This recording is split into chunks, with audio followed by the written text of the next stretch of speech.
booked and burnt out right now. So, for everybody out there, really hit those tired landlords. It's going to be a very ripe, really ripe, low-hanging fruit, especially in the coming months as it gets worse and worse with this COVID situation. So, star 2 to raise your hand with any questions or comments.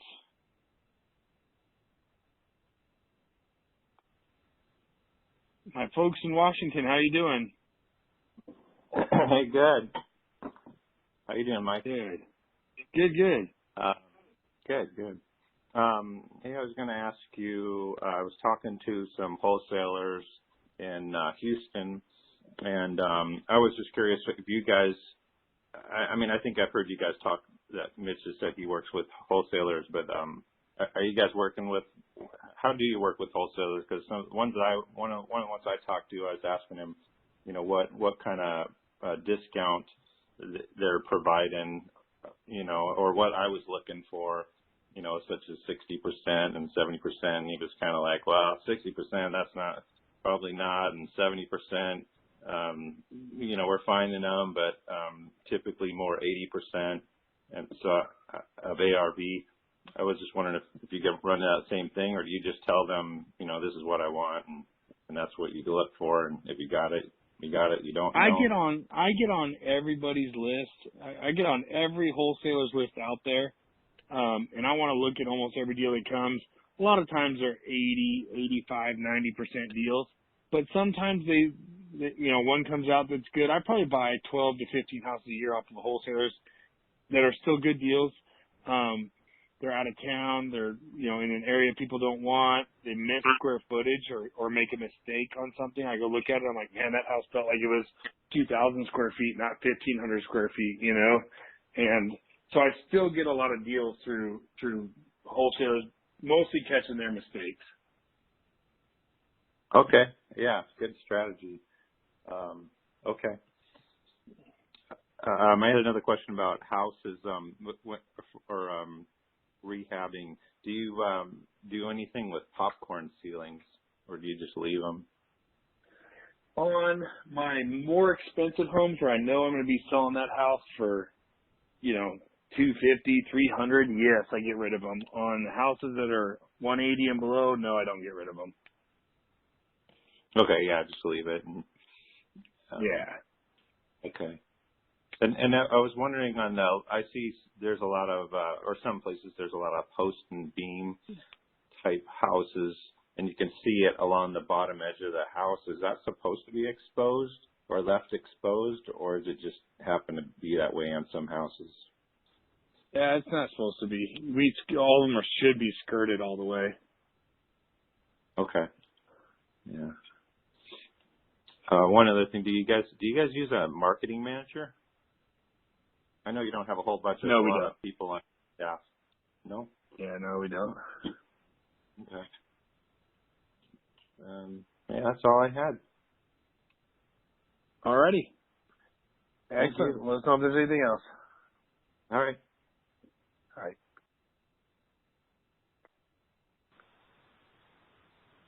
right. We've got an online caller here.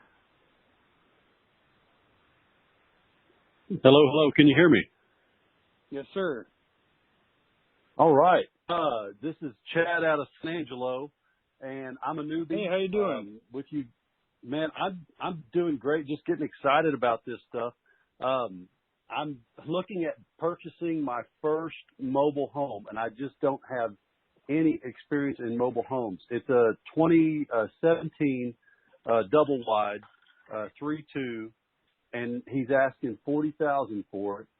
It's in a great location. It is in a park, but it has a riverfront. I guess it'd be the front yard or the backyard, whichever way the house is situated. But it has a whole yard that is riverfront. And again, he's asking $40,000. The park rent or lease, however that works, is $400 a month. The guy said he's been charging tenants $1,000 a month, and he just needs to get $40,000 to go on to his next thing. Is that a good price for a 2017 double wide? I have no idea. How do I find that out? What's the measurement of it? That's going to be the only way I can tell. Okay. I'm frantically right now trying to get back onto the website that had it listed. The guy has he's been very good to get back with me, but I'm waiting to where I can walk through it and get all the information from him. I'll have to look that up. I'm going to guess it's 1,400 square foot of normal for a double wide. Yeah, that's a little bit smaller double wide, but that's okay.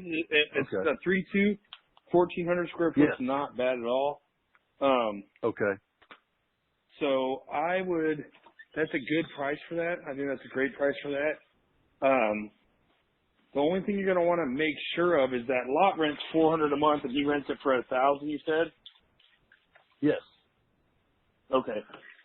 The only thing you're going to want to make sure of is that those, I would talk to some people at the park and just make sure that park doesn't raise the rents constantly. So one thing that parks will like to do is they'll get somebody in there, especially investors, and they'll raise their rents every year or every 6 months, whatever it is. I was at one the other day. I'm actually taking the mobile home out of the park. But I was at one the other day. She moved in 3 years ago, and the rent was $325, and her rent now is $600 a month. Wow. Okay. So within 3 years, they upped the rent almost double in 3 years. Yeah. Yeah. So and the reason those parks do that is they know they've got you. For you to move that mobile home's $8 or $9 grand, and you have to have your own lot to put it on, and this and that and the other thing. They know it's a huge headache to move a mobile home. So as soon as they get somebody in there, they get somebody comfortable, they start raising the rents on them. Gotcha. And there's nothing we can do about it, is there? Nada. You could try to lock Nada. in. If I was you, I would try to lock in, say, hey, I'd like to sign a 5-year lease or something like that if you can. They're probably going to be too smart for it, but maybe try something like that.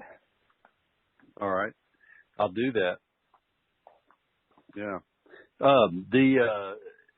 As far as turning it around and doing the owner finance out of that, is that worth me looking into the owner finance side of this mobile home? Yeah, absolutely. We owner finance all of our mobile homes, so absolutely, it's worth it. Oh, you do? Okay. Yeah. All right. Well, great. Hey, thank you so much. Let me ask, is there a place that I can learn more about mobile homes? Is there a website where I can see where they value them and what they run? I just have no experience in them. Yeah, so there is, I've never used it because we don't really care too much, but there is let me look. There is I'm going to look online real quick, so I can't remember what it's called. Give me a second.